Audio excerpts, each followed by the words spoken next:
nous avons enregistré avec satisfaction un taux de réalisation qui avoisine les 78%, pour dire qu'il s'agit exactement de 77,95% de taux de réalisation pour les actions en cours.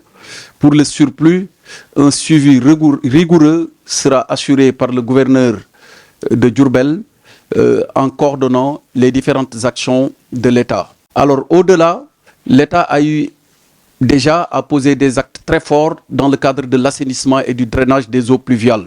C'est dans ce cadre que ces 2 dernières années, des efforts importants ont été faits au niveau du bassin de Keur Niang, naturellement avec l'élargissement de sa capacité de stockage, mais aussi l'augmentation de sa puissance de pompage pour les eaux qui devaient être évacuées sur respectivement les bassins de Darou Rahman ainsi que celui de Pofdi.